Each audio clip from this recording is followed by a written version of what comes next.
in one of his tweets that he retweeted calling her crooked Hillary.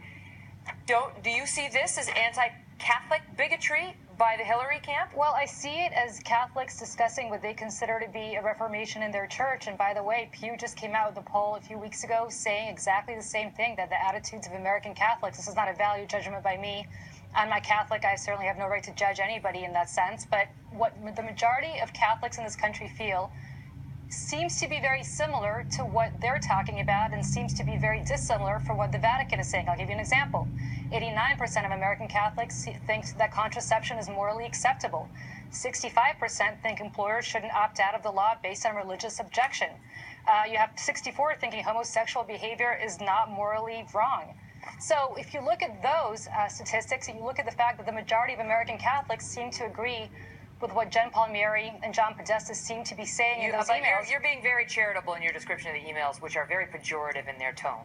Very. But they're pejorative, yes, I agree they're pejorative in their tone. I also agree that they're pejorative in their tone towards the hierarchy of the Catholic Church. Also towards a couple of Latinos. Maybe. You saw those where they referred, in August of 2015, Podesta, the campaign chair, urged Mrs. Clinton to reach out to Latinos. The email subject was needy Latinos and one easy call. And he went on to list Federico Pena, Bill Clinton's Secretary of Transportation, and former New Mexico Governor Bill Richardson as the two needy Latinos she should woo. Well, I don't know what sense he meant it. Are they Latinos that necessarily wanted to reach out to her and weren't getting the respect? Characterization of the Latino, they're just the dismissiveness. Now, if you saw that in a Trump camp email, you'd be going nuts on them.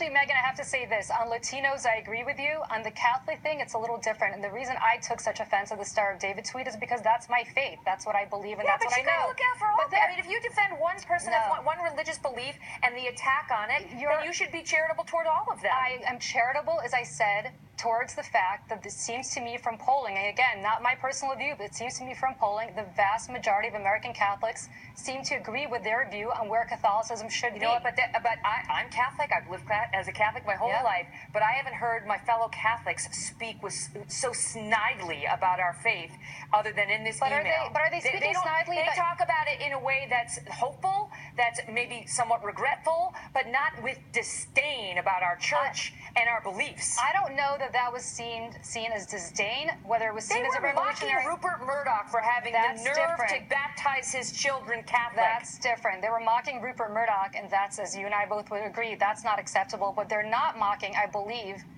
is the Catholic Church where it is in America today. What they're saying is that we're the Catholic Church, and specifically the majority of Catholics. You can't mock a man's decision to baptize his children. I'm not disagreeing with you on that. Not mocking Catholicism or the church. That's what it is. That's why they raised it. Different. I disagree with you on that. I think they mocked. There's no excuse to mock a man for practicing his faith the way he wants to practice it. Let's take Rupert Murdoch out of this equation. I think it's wrong to mock people who believe contraception is morally wrong. I think it's wrong, and I'm pro-choice, to mock people for their pro-life beliefs. What I do think there's a big difference here is that what they're saying is potentially and actually in step with what the majority of American Catholics believe. The tone you already made that point. We already discussed that. Now you're repeating yourself. But the point is that these people who want Trump out there apologizing for everything he did, and he's taken a lot of criticism for not doing that. God forbid, they said, they don't even have to send Hillary out there. Why don't you send your director of communications out there to just own what she said and apologize to the millions of American Catholic voters who you're trying to solicit votes from in this election? I'm stealing the last word. I got to go. See you later. Love you, mean it. Bye.